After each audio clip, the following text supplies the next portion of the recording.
오늘 이야기는 단순히 술은 전립선에 나빠요 이런 이야기를 넘어서 실제로 진료실에서 오랜 기간 환자들을 보면서 제가 느꼈던 점, 특히 적절한 치료를 하시고도 약을 제때 먹고 병원도 제때 왔는데 회복이 늦어지시는 사람들의 공통점을 음주를 중심으로 말씀을 드리겠습니다. 굿라이프 구독자 여러분 안녕하십니까? 비뇨의학과 전문의 고재익입니다. 오늘은 만성 전립선염이 있을 때 술을 계속 마시면 어떤 문제가 생기는지, 그 결과로 몸에서 어떤 일이 벌어지는지를 말씀드리려고 합니다.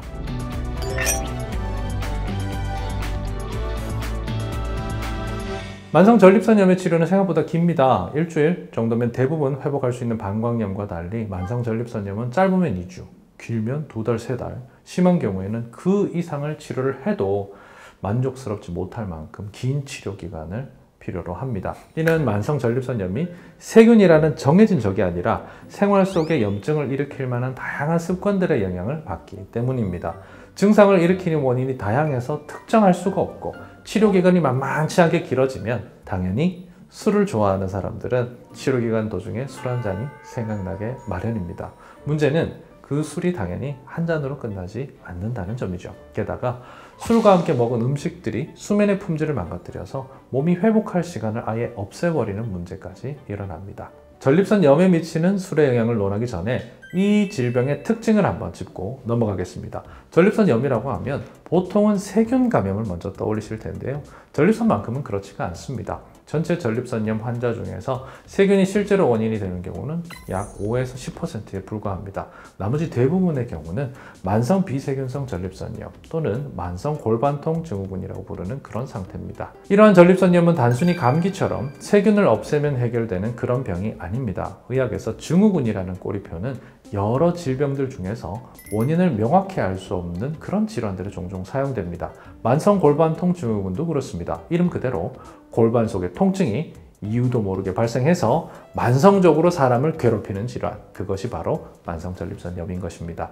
그렇다면 전립선염은 어깨나 팔꿈치, 무릎처럼 큰 관절도 없는데 어떻게 세균의 감염 없이 통증을 만들어내는 것일까요? 전립선은 방광의 아래와 직장의 앞에 위치한 기관으로서 우리 몸에서 피부와 회음부 근육을 제외하면 가장 아래쪽에 위치한 그런 기관입니다. 그래서 우리가 앉아있는 자세를 하면 가장 심하게 압박을 받게 되죠. 문제는 그 주변으로 많은 신경과 혈관이 지나간다는 점입니다. 우선은 음경으로 가는 혈관과 신경들은 전립선에 딱 붙어서 지나갑니다. 그래서 전립선에 문제가 생기면 즉각적인 영향을 받습니다.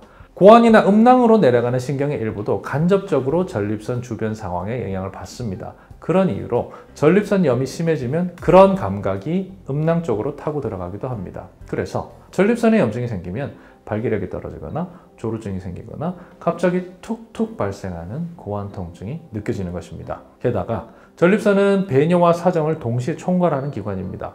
소변을 보는 것도 사정을 하는 것도 전립선이 없으면 불가능합니다. 말 그대로 비뇨 생식기 그 자체입니다. 그래서 전립선에 염증이 생기면 소변을 볼 때도 아프고 사정을 할 때도 아픕니다.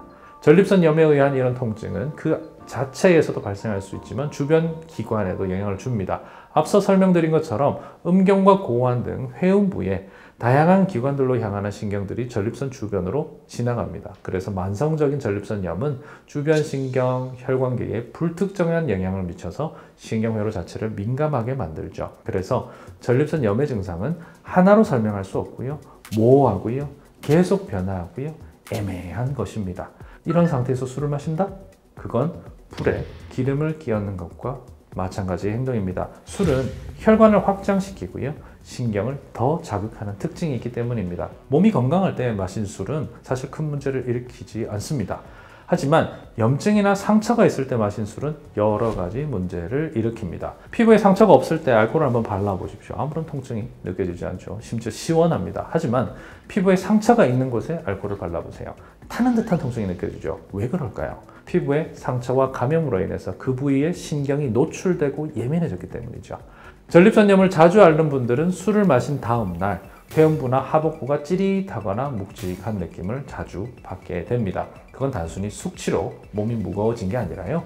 술이 전립선과 그 주변에 과민해진 신경들을 자극하면서 통증을 키우고 있기 때문입니다. 더 심각한 문제는 반복된 음주가 신경의 회복 자체를 방해한다는 겁니다. 물론 한두 번의 술자리는 직접적인 큰 손상을 일으키진 않겠지만 문제는 그것이 계속 반복되고 누적되면 신경의 예민성을 넘어서 신경 말단이 손상되면서 정상적인 신호 전달 기능을 상실할 수 있습니다. 물론 전립선염을 앓는 초기에는 술을 마셔도 큰 영향이 없을 수 있습니다. 하지만 이런 상황을 만만하게 보고 계속 악순환을 반복하다 보면 통증의 강도는 점점 심해지고 나중에는 전립선염이 나빠질 원인이 없더라도 통증이 고착화될 수 있습니다.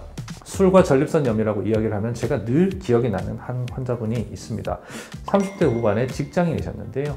전립선염 증상으로 자주 병원을 방문해서 약을 타가셨습니다. 초기에는 치료 반응이 괜찮았습니다. 약도 잘 챙겨 드시고 심지어 좌욕도 잘 챙겨 하시는 편이셨죠.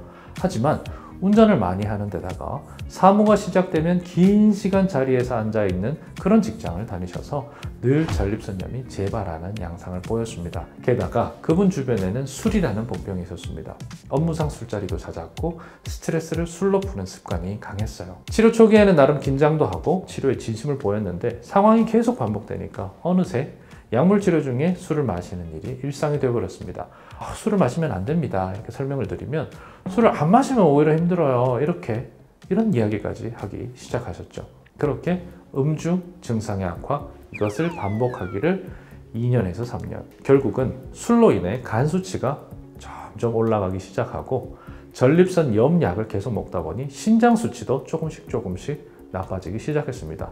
간과 신장이 동시에 나빠지면요.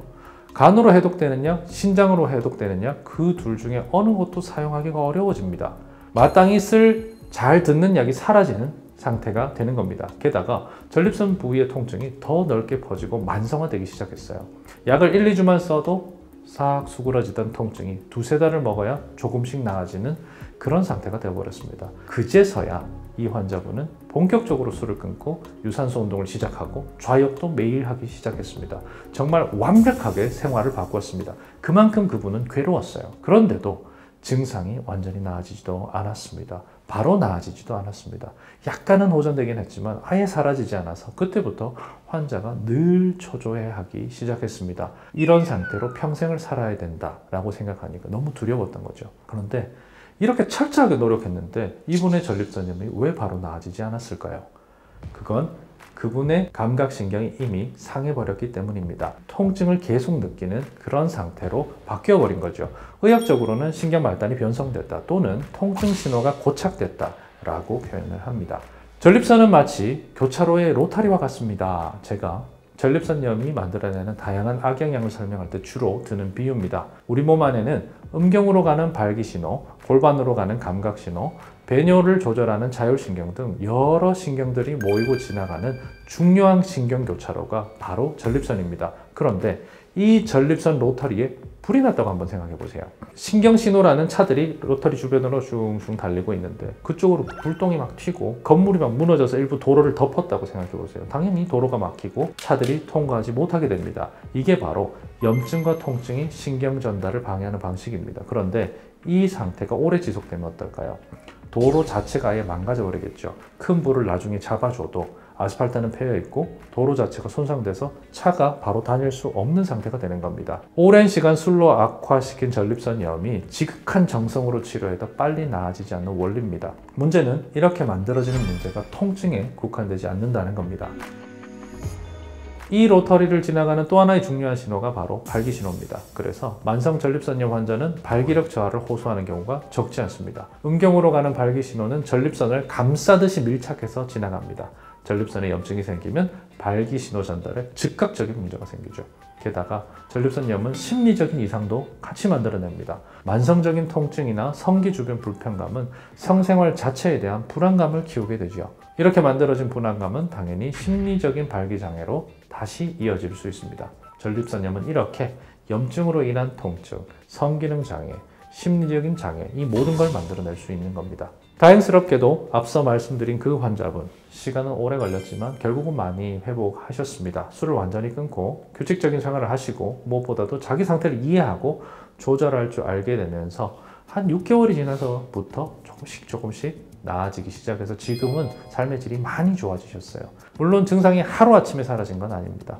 몇 달 이상 인내심을 가지고 꾸준히 생활 개선에 노력을 기울인 결과 조금씩 나아지기 시작한 거죠. 여러분, 신경 회복은 굉장히 느립니다.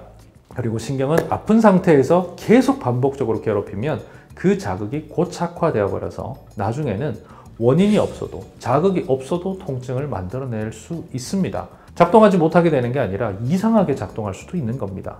만성전립선염은 단순한 염증이 아닙니다. 물리적인 통증에 더해 주변의 신경과 혈관 그리고 생활 습관이 모두 엉켜있는 복잡한 질환입니다. 적절한 치료와 더불어서 몸 전체의 균형, 신경계의 회복력 그리고 환자의 인내심까지 모두를 필요로 하는 그런 질환입니다. 술을 줄이고 규칙적인 생활을 하고 증상의 진행이 느리더라도 치료의 의지를 놓지 않는 것, 이것이 핵심입니다.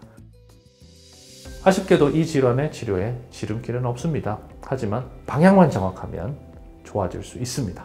오늘 영상이 도움이 되셨다면 구독 버튼 눌러주시고요. 궁금하신 내용 댓글로 남겨주십시오. 지금까지 저는 비뇨의학과 전문의 고재익이었고요. 다음 영상에서 더 좋은 정보로 찾아뵙겠습니다. 감사합니다.